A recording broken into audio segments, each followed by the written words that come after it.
Cake म्हटलं की लहान असो किंवा मोठे, प्रत्येकाला केक खाण्यास प्रचंड आवडतो. योग्य प्रमाण माहीत असेल तर घरच्या घरी अयंगर बेकरीसारखा रवा केक आता तुम्ही सुद्धा बनवू शकतात.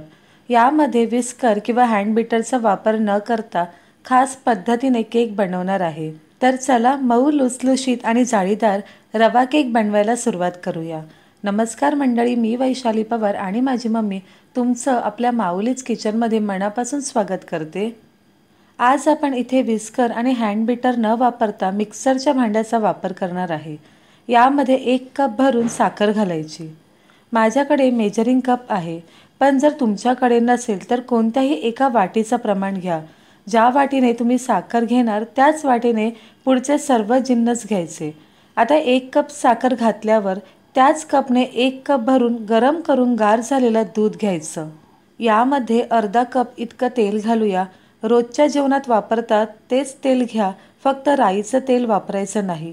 सारख्याच कपने अर्धा कप ताजं दही घ्यायचं. ते सुद्धा रूम टेम्परेचरवरचं असलं पाहिजे. फ्रीजमधून काढलेलं दही वापरायचं नाही. फ्रीजमधून दही बाहेर काढलं त्यानंतर त्यामधला गारपणा कमी झाला की वापरू शकतात. आता यामध्ये घातलेले सर्व जिन्नस मिक्सरमधून फिरवून घेऊ. असं केल्याने केक अगदी सॉफ्ट तयार होतो. तुम्ही पाहू शकतात की हँड बीटर किंवा विस्करचा वापर न करता सुद्धा मिश्रण छान स्मूथ तयार झालं आहे. इथे मी बारीक रव्याची चाळण घेतली आहे. यामध्ये 1 कप आणि अजून पाव कप इतका बारीक रवा घेतला आहे. जाडा रवा असेल तर मिक्सरमधून फिरवून घ्या. आता यामध्ये अर्धा कप मैदा घालूया. सोबतच 10 रुपयाला जे दुधाच्या पावडरचं पॅकेट मिळतं ते 1 पॅकेट घेतलं आहे. चमच्याने सांगायचं झालं तर 2 टेबलस्पून दुधाची पावडर आहे. 1 लहान चमचा बेकिंग पावडर कुठल्याही ब्रँडची घेतली तरी चालेल. पोहे खाण्याचा जो लहान चमचा असतो तोच आहे हा 1 टीस्पून.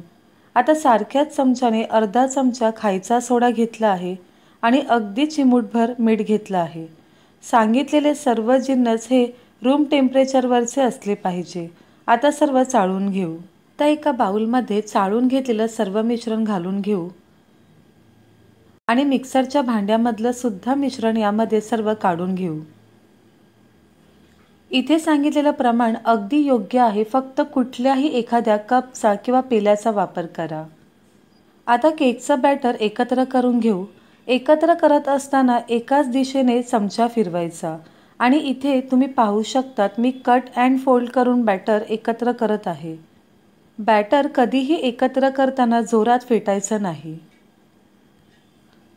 आता बॅटर छान एकत्र झालं आहे. यामध्ये 1 टीस्पून म्हणजेच 1 लहान चमचा व्हॅनिला इसेन्स टाकायचं. इसेन्स नसेल तर थोडी वेलची पूडसुद्धा घालू शकतात.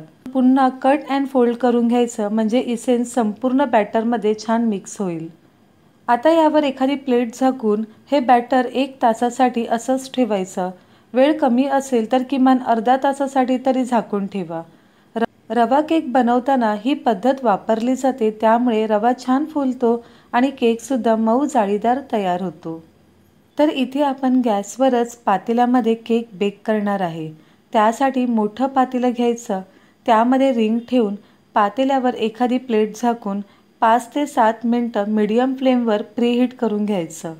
आपण पातेल्यावर जे झाकण झाकणार आहोत ते असं पाहिजे की पातेल्यामध्ये जी वाफ तयार होते ती बाहेर निघणार नाही.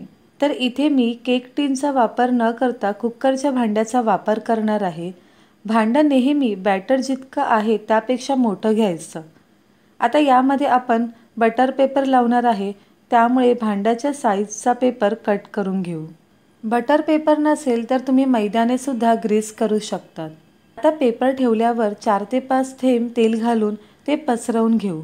बटर पेपर किंवा आपण मैदाने यासाठी ग्रीस करतो जेणेकरून त्याला केक चिकटून राहणार नाही. तर भांड्यामध्ये केकचं बॅटर घालून घेऊ. बॅटर चमच्यामध्ये घेतल्यावर पटकन पडत असेल म्हणजे अगदी योग्य बनलं आहे. तुम्हाला बॅटर घट्ट वाटलंच तर 2 ते 3 चमचे दूध घालून एकत्र करून घ्या. बॅटर घातल्यावर भांडं 2 ते 3 वेळा टॅप करायचं, कारण यामध्ये घातलेलं मिश्रण एकसारखं पसरलं जाईल. तर इथे 5 ते 7 मिनिटासाठी पातेलंसुद्धा गरम करून घेतलं आहे. यामध्ये अलगद केकचं भांडं ठेवून घेऊ आणि 40 ते 50 मिनटं स्लो फ्लेमवरच केक बेक करायचा. तर इथे पातेल्यावर झाकण ठेवून घेऊ आणि किमान 40 मिनटं यावरचं झाकण अजिबात काढायचं नाही आणि गॅसची फ्लेम ही एकदम स्लो ठेवायची. तर इथे 40 मिनटं झाली आहे. केक झाला की नाही हे पाहून घेऊ. बघू शकतात केक मस्त फुलला आहे. अगदी परफेक्ट बेक झाला आहे. यामध्ये आता टूथपिक किंवा चाकू घालून पाहायचा. जर तो क्लीन निघाला म्हणजे केक व्यवस्थित बेक झाला आहे. कलर तर पाहू शकतात खूप सुंदर आला आहे. तुम्ही टूथपिक घातल्यावर ती क्लीन नाही आली तर पुन्हा झाकण ठेवून केक 5 ते 10 मिनटं बेक करून घ्यायचा. केक बेक झाला की नाही हे ओळखायचं असेल तर त्याच्या बाजूच्या कडा जर सुटल्या म्हणजे समजायचं केक परफेक्ट बेक झाला आहे. तर इथे केक तयार आहे. गरम असल्यामुळे लगेच कापायचा नाही, याला असंच गार होऊन देऊ. तर इथे केक गार झाला आहे. याच्या कडा चाकूने मोकळा करून केक भांड्यामधून बाहेर काढून घेऊ. सुंदर रंग तर आला आहे आणि छान भाजला सुद्धा आहे. पाहू शकतात किती स्पॉन्जी तयार झाला आहे. तर चला केक कट करूया. आपला केक मस्त सॉफ्ट तयार झाला आहे. कट करताना तुम्हाला दिसत असेल किती सॉफ्ट बनला आहे. हा केक 3 ते 4 दिवस बाहेर ठेवलात तरी छान राहतो. तर आजची रवा केकची रेसिपी तुम्हाला कशी वाटली हे नक्की कळवा. लहान मुलांना तर केक प्रचंड आवडतो. त्यामुळे लहान भुकेसाठी अधूनमधून त्यांच्यासाठी कधीतरी केक नक्की करा. केक घरी बनवण्याची मजाच वेगळी असते. आजचा व्हिडिओ इथेच एंड करते. लवकरच भेटूया अशाच आणखीन एका केकच्या रेसिपीसोबत. तोपर्यंत स्वादिष्ट खा आणि आस्वाद मिळवा. माऊलीज किचनला लाईक, शेअर आणि सबस्क्राईब करायला विसरू नका. धन्यवाद.